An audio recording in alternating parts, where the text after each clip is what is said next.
Hello and welcome once again to a fresh episode of Dynamic CISO Talk Show, where we invite and converse with top information and cybersecurity thought leaders and experts.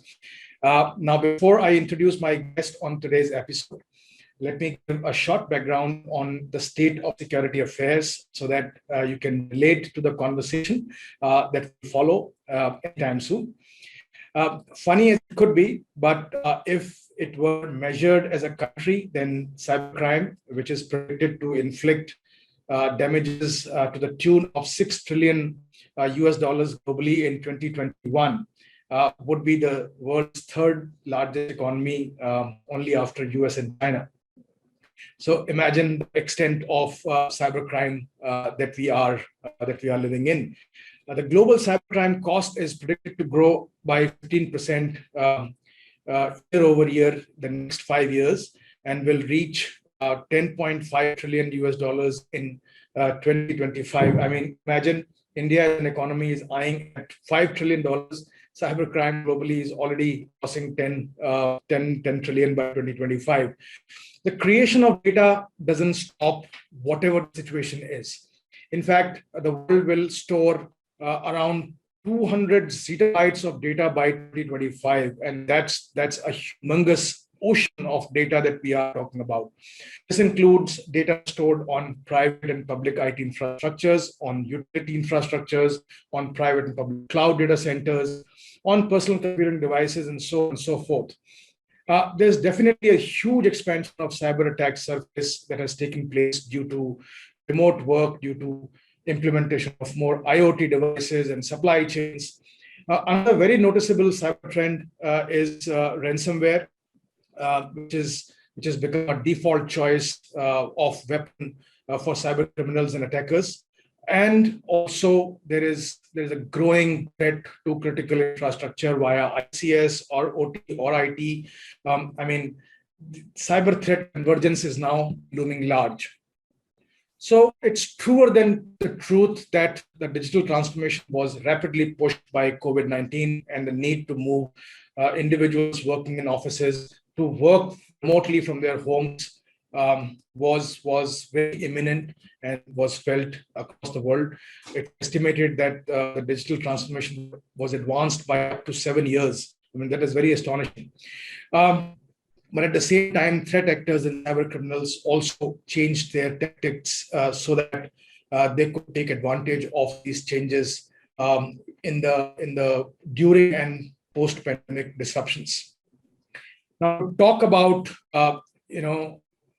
different issues of past, present, and emerging scenarios in cybersecurity, I have today with me Kartik Shahani. Kartik is the Managing Director, India and SAARC at Tenable. Kartik is a very popular face in the tech and security industry in India, from McAfee to Dell EMC to IBM to Xerox. He has been there and done that in the last 25 years. That's quite a coincidence that we both have a similar amount of experience in the industry, but he's at a very different level. Hello, Kartik. Welcome to the show. How are you doing? Thank you so much, Rahul, for the introduction. You've been very kind in mentioning that I have that expertise, but I think it's been learned the hard way, and it's been fortunate that I've been able to grow along with the security industry as it grew in the country. So thank you for this invitation, and I'm looking forward to this conversation. Same here, Kartik. Even I am looking forward because I have been out of touch with you for a long time. So it's a welcome step to have you on this show. So to begin with, tell us about your role about Tenable in India and its portfolio of products and services. So Rahul, it's been great working with Tenable. It's coming close to a year now. And one of the things that really excites me about Tenable is the fact that it does, from core to endpoints, a complete vulnerability analysis, and gives its customers the ability to take actionable steps. It's not post facto, it's pre-facto. And that is what is interesting about this whole technology. With the previous companies that I worked for, they have been at the core of the business. And here we're looking at what potentially could be the threats that our organization faces, and they can take preemptive steps to fix those issues. So it's like I can do something to fix it rather than go and remediate after an action has been completed. So that's been the really exciting part of working with Tenable. It's expanding new companies, so it acquires newer technologies. It gives me the ability to learn so much more. A couple of new acquisitions that happened. One, of course, was the acquisition of OT. So it takes the manufacturing part and links it with the IT part. So this whole OT-IT confluence is a exciting space. There was frictionless that was bought that made it so much easier for customers to start using the scanning. Lately, we have acquired an AD product, which is really, really great for the company and great for our customers. So yeah, and who knows, we just keep on acquiring the latest and the best technologies that get along. Absolutely, and I am going to touch upon some of these issues as we go on in this conversation. So, while cybersecurity has been a perennial cause of worry, now extended, into the ecosystem, right from the CEO to the CIO, the CISO, the board members equally, it became a great menace since early 2020 when the global lockdown was enforced and the workforces were shifted outside the perimeter. And due to that, the security cordon was kind of broken for a while. How do you assess that situation between pre-pandemic outbreak, during the early days of pandemic, and now when the things are little settled, getting back to normal? So as you rightly mentioned, that there's been this very, very quick transition, and this whole digital transformation has got speeded up. Of course, there's been the talk for digital transformation for a long time, but we suddenly see that this has been stepped up dramatically. One of the reasons, I guess, is because of the COVID and the ability of organizations to continue their businesses without having their workforce in a bounded perimeter of premises. So the whole security element has been stepped up. And in the initial days, it was just to get the people to get access to the resources that could make business continue. So it was like, just let's get it done. It's now that when things are settling down that you start realizing that everything was done in a rush, and there are security protocols and processes that need to be put in place. The workforce, which is working from home, is not going to get back to offices quickly. Some of it because organizations have realized that they are still effective with people working from home.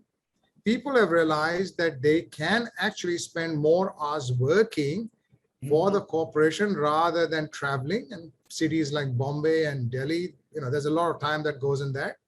So considering that, it's not a short-term plan that CISOs need to make. Now it is work from home is also something that falls under that security premise of theirs, and they need to work and see how they can make that a safe space.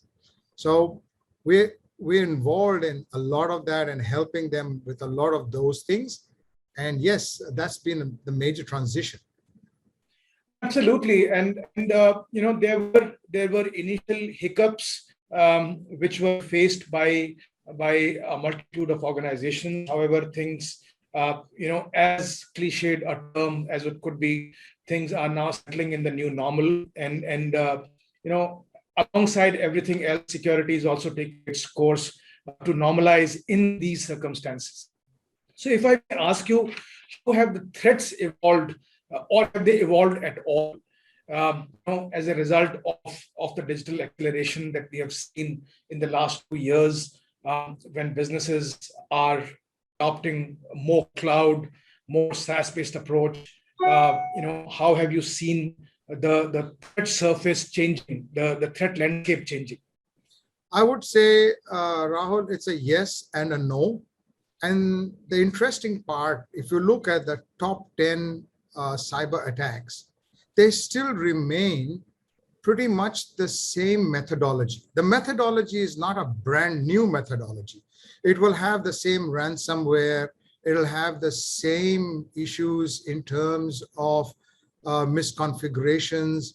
So those still remain the same. But the way the attack changes is now there's a different set of people that get approached differently by the cyber criminals. So there's a work from home, and people need to worry about connectivity.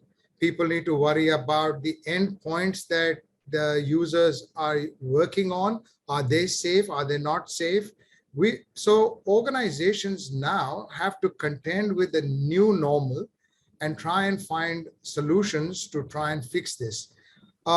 It's like, having one firewall and the next firewall behind it, and the one behind it is all hoping that the one before that is doing its job. Mm-hmm. And that's where this whole misconfiguration bit also comes into play. One of the things that we notice is that 90% of large organizations are using AD. Absolutely. And that, if it gets compromised, and you spoke about ransomware, and that is where this is a problem. So while AD is a really good authentication system for organizations, yep, it works on a level of trust. Yes. And this trust is where the problem really starts. Trust, in our opinion, is also a vulnerability. Absolutely. And trust is not a technology. Trust is a concept. And so that's where the biggest change has come. So we'll move to the space of zero trust, where we stop believing that anything within our perimeter is safe. It's no longer safe. There is no perimeter. So we start working with this whole concept of zero trust, which says, don't trust technology or people, test it, verify it, and then give access. Yes, so absolutely right. I mean, this whole concept of zero trust has actually gained momentum only after people realize that it is very dangerous to blindfoldedly extend trust to anyone in the ecosystem, whether it is your supplier, whether it is your vendor, or the extended supply chain that you run. So some of the worst cyber attacks that took place during the last 7-8 months, including that of SolarWinds, the Colonial Pipe, Kaseya, all of them are due to major flaws in the supply chain security. I'm pretty convinced that broader deployment of zero trust could have mitigated the impact, if not the attack itself, to a large extent. I mean, this brings the focus on zero trust, and you spoke a little bit about zero trust, but I would now request you to extend this conversation beyond the conventional usage of this term called zero trust. When we talk about zero trust, we somehow have this feeling that it's some technological wonder that you deploy, and after you do that, everything starts working well. It's not. It's a process, it's a concept, the company needs to look at it as a whole. So when we look at it, there has been in the past, and also if you look at the millennials, their whole ideology of wanting to get access to the latest things that make them productive, take them away from the fact that there's still a lot of protection required and care required as to where they're going, what they're doing, what are the vulnerabilities that they're touching upon. There has also been this whole concept that the more senior that you get in an organization, access should be just granted to everything and anything. And that doesn't hold true any longer. So the zero trust now is a fact of getting the right process in place, get the technology that you have, and then a mix of the two really make it function. So what you want to do is not allow any one of your vulnerabilities to get hacked out. Once you have a problem there, then it'll move literally through that entire network and environment and become a problem. So as we look at it, we provide access, or you provide access to resources, after you've tested who needs them, why you need them, and what's it going to be used for. So I think that's the basic concept. Technology and consultation just helps to ensure that that gets implemented properly. Yeah, so what really perplexes me as an outsider, as an analyst, is that there are so many versions of zero trust that we hear from different security vendors, from consultants, from anyone who's dealing in the security services overall. So how, can I ask you a question, or is it prudent to ask a question that is there one universal version of truth on zero trust? And if there is, what would that be? So while you have this factor of trust, just ensure that whatever you are giving access to has been verified, is actually prudent, and you allow it. Everyone would have their own versions of it, and some will be very complex and some will be simple. But in my opinion, don't trust till you test. Great. So, you briefly mentioned about, how valuable on one side and how vulnerable on the other side Active Directories are. So, another angle of high-profile attacks like SolarWinds has put it on in the spotlight on how vulnerable Active Directory can be and its place in an organization's overall cybersecurity strategy. Now, Tenable is actually doing a lot of work in this area, and has also recently acquired some startup, France-based startup, which will help customers find and fix security weaknesses in the AD in real time. So how will it work, and what's the roadmap? So interestingly, AD is used by a number of organizations. Yep. But the problem is it's managed poorly. So it's a great technology. Companies must have them, but it needs to be managed well too. One of the most common issues that AD suffers from is misconfigurations. Yeah. So you have one misconfiguration and that's it. It needs to be continuously monitored. It's not like, you have the AD and it's set and now it's set for 6 months. It's not. It needs to be continuously monitored. And so you require this whole process of scanning it. While attacks are taking place, you need to have a system that's going to send out a report or a threat, or a threat response saying, hey, there's something happening and you need to take action on it. Mm-hmm. And that's the space that we're getting into. So what we are doing is, not only are we talking about the vulnerabilities that exist within AD, but if there is a threat that's imminent or even taking place, we are able to flag it off. And that for users and organizations is a really, really big benefit. So once you're able to figure out that there's an attack taking place, not taken place, that's when you can start immediately taking action and fixing those problems. So that's the big difference that we're making. So how are you engaging with, it's a very impromptu question. How are you engaging with the Indian customers, Indian organizations on this front? Rahul, when we acquired the company and we reached out to the customers, there was a lot of interest. There's a lot of interest shown by them. Now that we are starting to talk to them, mm-hmm. we're coming to this realization that while this is understood by organizations, mm-hmm. it's still not so easy to look at the use cases and say, here's my specific use case and fix it. So mm-hmm. this is a time where we are working along with the Indian customers, helping them understand what could potentially be use cases, what are potential use cases that they can look for in the future, and through this process be able to start looking at maybe something that's more local, but that's where we are. We are learning along with our customers how to help them.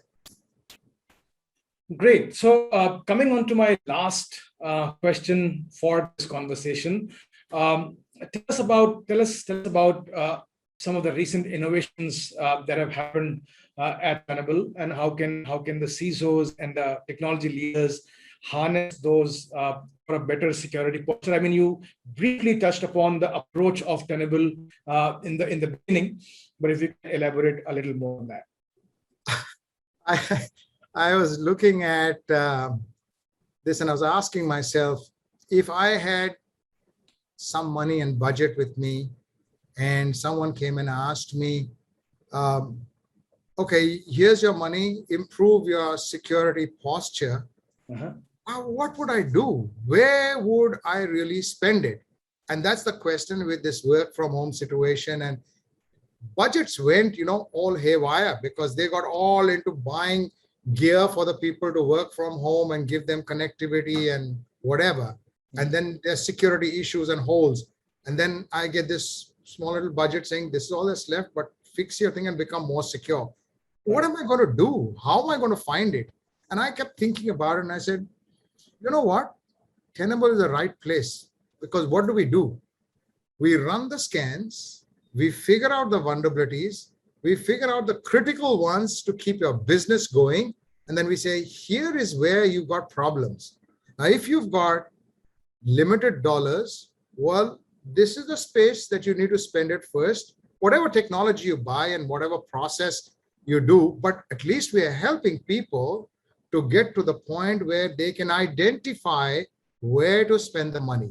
The second thing that we're doing is we have got a product called Lumen, which sets a baseline and measures where you are on a security cyber exposure score. It's a discrete score. It allows you to say whether you are above the baseline in your industry, department, division, or you're below it, or you are trending positively, negatively.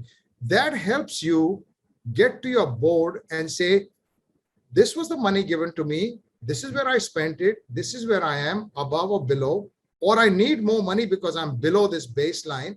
It makes the conversation much, much more logical, more metricized in the terms of, I can tell you quantifiably, this is where I am. And that's what the board is looking for. Tell me where I am. And so with these innovations, we are able to now help customers quantify their cyber exposure.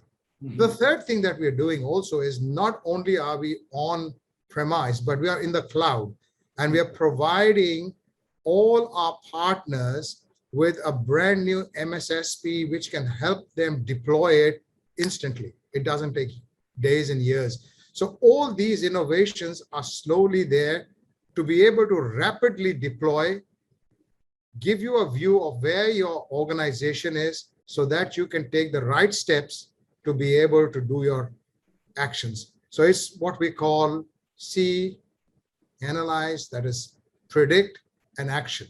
So see, get visibility of what your organization is, predict what's going to happen, and then take actionable steps. Great. I think that was what I was looking forward to, as to how you are right, in the age where everybody is actually struggling to get right amount of money and right amount of budgets. Where should they place the bets? And you explained it very, very well and very convincingly that this should be the approach, and that's how they should move forward. Thank you so much, Kartik, for talking to us in today's talk show. I appreciate your time and effort for this. Like always, it's a pleasure, Rahul, and see you very soon. I'm not going to have such a long gap before we meet again. Absolutely. We should not lose touch.